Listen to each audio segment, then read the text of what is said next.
交出秘密和传承。跪下！废话越多，练练手。找机会去问清楚。下，尔等亦可。是。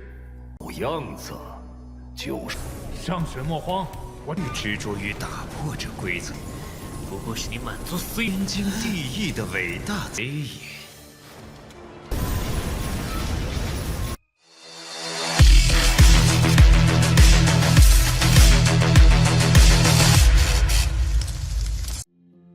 Halo semuanya, selamat datang di Ruang Sinema. Bagaimana kabar kalian semua? Semoga selalu sehat dan baik-baik saja.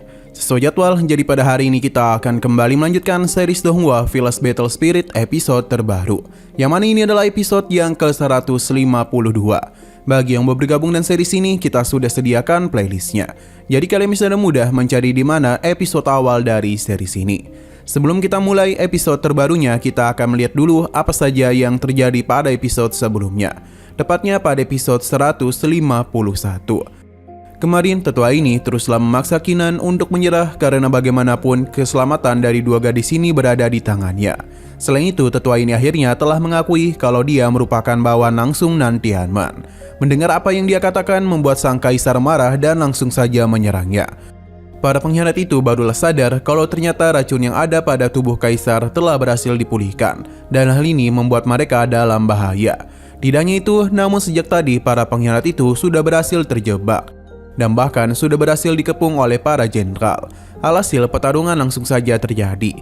Sangat jelas kalau pertarungan itu bisa dan mudah mereka menangkan. Untuk kondisi dari para pengkhianat itu tidaklah baik-baik saja. Mereka pun akan segera mengadakan pertemuan dengan para pengikut lainnya. Sedangkan di saat Qinan sedang video call Miao Miao, dia pun dikejutkan oleh sebuah serangan. Sekarang kita akan melanjutkan episode terbarunya. Saat ini, Qinan dan juga Miao Miao masihlah video call, di mana ia sangatlah berterima kasih kepadanya karena Miao Miao telah membantunya menanam obat yang dia cari. Miao Miao meminta Qinan untuk menyiapkan lebih banyak anggur sebagai balas budi kepadanya. Qinan paham, tapi sesaat kemudian ada sebuah serangan yang langsung saja tertuju kepadanya.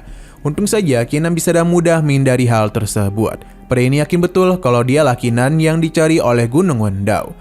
Sosok yang juga menyimpan rahasia Papilin Wuyuan dan juga rahasia dan juga warisan jalan Tianji. Dia tidak habis pikir bagaimana Martial Ancestor sepertinya malah menyimpan begitu banyak harta, yang sepertinya dia itu memiliki keberuntungan yang sangat besar. Namun semua keberuntungan itu akan selesai pada hari ini. Pasalnya, Mu Fengshan akan memperlihatkan betapa hebat bakat yang dia miliki. Ia juga kesal karena tetua Miao saatlah menyukainya. Bahkan dia sama sekali tidak pernah melirik dirinya satu kali pun.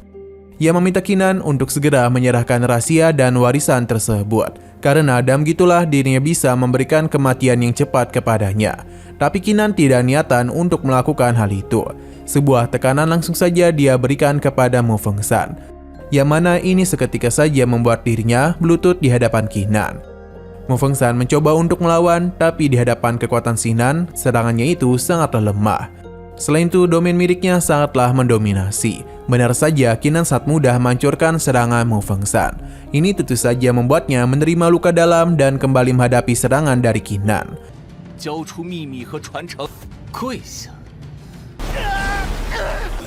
废话越多，练练手。 Tapi sebelum semua itu, kita dibawa ke pertemuan Gunung Wendao, di mana semua tetua sudah tahu kalau kali ini Qinan telah kembali menggagalkan rencana mereka. Berhubung tetuamu merupakan utusan spiritual dari Tuan Nan Tianman, jadi bagaimana mungkin informasi dari Tuan Nan Tianman diketahui. Tetuamu berencana untuk mencari kesempatan agar bisa langsung menanyakan semua itu kepada Tuan Nan Tianman. Jadi dia meminta mereka untuk selalu percaya kepada tuannya. Mereka juga diminta untuk menjaga baik-baik Wenda Suci yang berada di dalam gua harta. Ia menjamin banyak keuntungan akan diterima oleh para tetua. Mereka pun senang menerima pil tersebut, karena dengan memakan pil itu, mereka bisa dengan mudah mencapai tingkat Martial Ancestor. Berhubung ketiga tetua sudah mendapatkan hadiah dari tetuamu, jadi mereka pun diminta untuk mengirim para murid untuk bisa membantu penyembuhan tetuamu. Mereka juga akan menggunakan cara lama, yakni memberikan alasan kecelakaan saat latihan. Tetuamu baru sadar kalau Mu Fengshan yang merupakan anaknya masihlah berada di klanmu. ia masihlah belum sempat memberitahunya. Para tetua menenangkan tetuamu, pasalnya merekalah yang akan membawa putranya kemari. 找机会去问清楚。驾，尔等亦可。是，样子就是上使莫慌，我这坏了，我儿木风沙仍在幕府。 Kembali kepada Qinan dan Mu Fengsa, di mana kondisinya sudah babak belur. Meskipun ia sudah memberitahu kalau dirinya merupakan putra dari tetua besar klan Mu, Qinan masihlah memukulinya. Pasalnya dia tidak peduli dengan hal tersebut. Qinan memintanya untuk berhenti ngebacot. Ialah yang akan menggantikan ayahnya untuk memberikan pendidikan kepadanya, supaya tidak sembarangan memotong pembicaraan orang lain. Tapi sebelum serangan Qinan menghabisinya, Mu Fengsa sudah berhasil dibawa pergi, di mana Qinan tahu betul ada sosok yang tidak sembarangan. Sin berpindah ke tempat guru Jiang Bilan berada, di mana dia itu tengah bermain catur seorang diri. Hingga Jiang Bilan pun datang untuk memberitahu kalau bunga Wang Shenhui sudah mekar. Sedangkan jasad Xiaoling sudah dirinya kirim ke taman obat yang hilang. Gurunya pun bertanya mana keberadaan Sinan yang mana saat ini dia tengah dalam perjalanan pulang dari Bezhou. Gurunya meminta Jiang Bilan untuk tetap di sini. Jiang Bilan paham karena selama dia tahu Qinan baik-baik saja, maka itu sudah lebih daripada cukup. Tapi tujuan Jiang Bilan kemari tidak hanya itu saja, namun dia itu yang menanyakan satu hal. Karena ada yang tidak bisa dirinya mengerti dalam catatan Jianglan, jadi dia memohon untuk diberikan penjelasan. Gurunya mempersilahkan hal tersebut, di mana Jiang Bilan tahu kalau gurunya lah yang menulis buku ini. Pada zaman kuno, ada pohon dewa Jianglan yang bisa menghubungkan langit dan bumi.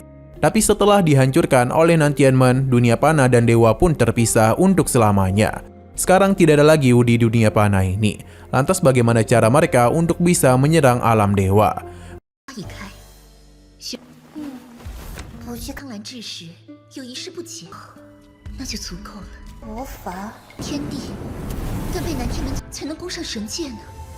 Gurunya mulai mengingat sesuatu, sedangkan di sisi lain kita pun dibawa berpindah kepada Qinan, yang mana dirinya tengah berkultivasi hingga roh dewa perangnya muncul. Yang mana Qinan akan menghancurkan bola-bola yang ada pada roh dewa perangnya, untuk bisa meningkatkan kekuatannya. Hanya saja Qinan seharusnya sadar kalau apa yang dia lakukan itu akan menghancurkan aturan. Tapi kita pun dikejutkan oleh kemunculan dari seorang tetua yang merupakan Nantianmen. Ia penasaran mengapa Qinan ingin menghancurkan aturan tersebut. Karena bagaimanapun cincin jiwa adalah ciptaan agung yang sudah menjadi hukum di alam semesta. Tapi bagi Qinan hukum alam hanyalah sebuah alasan. Alasannya untuk bisa memenuhi keinginan pribadi dari tetua itu. Ledakan kekuatan teruslah terjadi di mana perkataannya membuat Nantianmen pun tertawa. Karena bagaimanapun Qinan masihlah belum tahu kalau segala sesuatu yang merangkul Yin dan Yang yang adalah sebuah kesatuan di mana itu sangat penting bagi alam semesta. Jadi keberadaan cincin jiwa adalah untuk menjaga keseimbangan tersebut. Jika kekuatan umat manusia terus bertambah tanpa batas, maka hanya akan menciptakan kekacauan dan bencana tanpa akhir. Itu sama saja dengan membawa mereka menuju kehancuran. 执着于打破这规则，不过是你满足虽天经地义的伟大贼也。魂环的存 Qinan sama sekali tidaklah peduli, karena dia takut orang kuat akan kembali muncul dan mengganggunya. Dan dia itu tidaklah bisa membuat mereka tunduk, untuk menjadi bonekanya. Semua itu bukanlah keseimbangan, melainkan keuntungan yang diinginkan oleh Nantianmen. Tapi sayang sekali Qinan itu tidaklah memikirkan kondisinya. Nantianmen pun meminta dia untuk tidak melihat apa yang ada di depannya, karena dia itu harus memiliki pandangan yang lebih jauh. Seharusnya kemampuan leluhur yang diberikan pada dewa memberikan arahan kultivasi bagi semua makhluk yang ada. Jika keseimbangan tidak ada, itu hanya akan membawa lebih banyak kematian saja. Qinan memintanya untuk berhenti ngebacot, karena kata-kata yang dia ucapkan hanya untuk membenarkan kejahatan yang dia perbuat. Qinan berjanji akan mengungkap kejahatannya selama ini di hadapan seluruh dunia. 眼光放得长远一些，只会带去更多。是罪恶的语言何等苍白！ Nah, sayang sekali lagi seru-serunya, episodenya pun harus berakhir dulu. Oke, sekian dulu pada video kali ini. Untuk video selanjutnya akan segera hadir. Jadi bagi kalian yang ingin mengikuti series ini, langsung saja klik subscribe dan aktifkan loncengnya. Terima kasih yang sudah menonton video sampai habis. Jika kalian suka pada video ini, klik like dan share ke teman-teman kalian tentang channel ini. Dan ditunggu aja kelanjutannya. Oke, sampai jumpa di video selanjutnya.